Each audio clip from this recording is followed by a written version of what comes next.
If your mind will not settle at night, Psalm number 4 gives you a prayer for the exact hour you're in. God does not wait for sunrise to make room for you. Hi, my name is Crom and welcome to the Faith and Reason channel.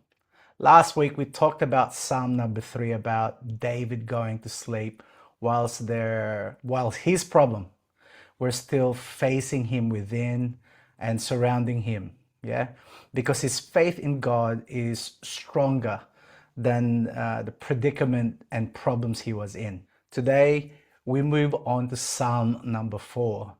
Here's the strange thing about the body. All day, you want to go to bed. The moment you finally get there, something switches on. Yeah, the room goes quiet, your head gets loud. Nobody warns you about that trait when you are young, right? You get the pillow, you lose the silence. Most of my sleepless nights are not dramatic at all.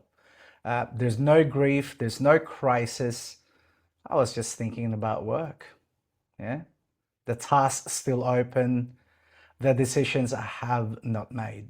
Earlier this year, my revenue dropped because what I do for a living, which is marketing, is really affected by AI. The fear of it sat in my chest at night. Physically, specifically, not abstract at all. Then one afternoon, in the middle of the same fear, gratitude broke through instead. Sudden, uninvited. I bowed my head, looked east and said, "Thank you." Tears in my face, my whole body trembling with it. Nothing about the number has changed, but something in me had room again. David wrote it under real pressure, yeah, real accusers, a real threat to his name. The voice in this psalm is unmistakable.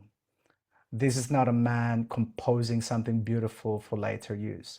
This is a man who has run out of ways to think his way to peace. He stops thinking. Yeah, he starts speaking. "Hear me, Lord, when I call, O God of my righteousness."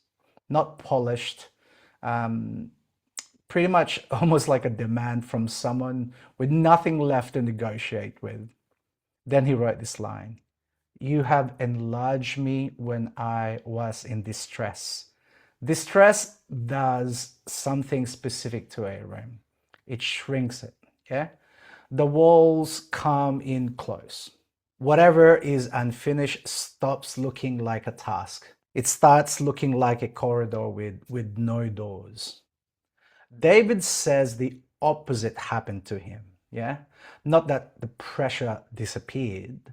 God made room inside it. Now that line actually stops the spiral rather than politely asking it to.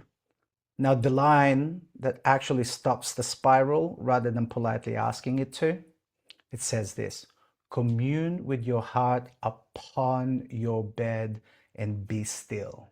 Notice it didn't say, not one more round of arguing within your heart about tomorrow. Not running the numbers again as if this time it will be different. Tell God the truth instead of rehearsing the same argument, the same problem you've had for the 100th time. Tell the Lord, "This is what I am carrying. Lord, this is what is still unfinished.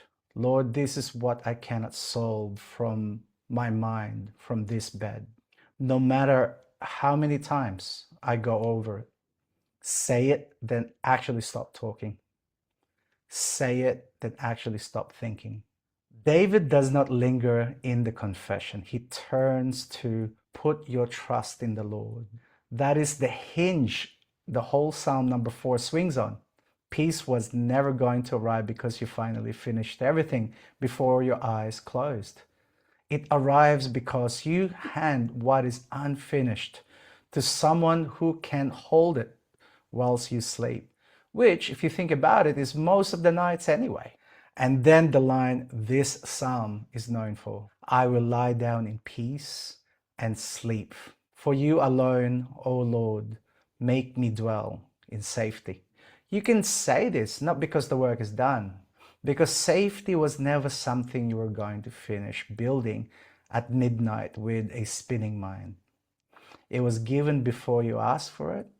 You only need to stop trying to earn it. Receive it instead. This is what it looks like to become someone who does not need the inbox to be empty before they can rest. Someone who has stopped waiting for the list to be finished before handing it. That is not a productivity trick. That is a different way of belonging to God. One unfinished night at a time. So pray this tonight. Pray it when the thoughts will not sit down. Pray it when your work climbs into bed before you do and with you. Yeah? Say, Lord, hear me when I call. Make room in me.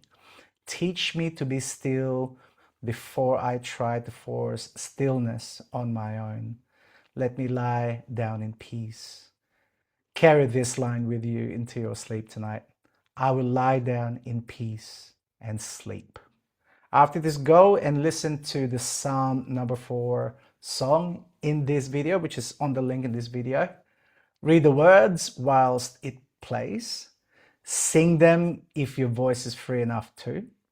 Let the melody carry you down into rest.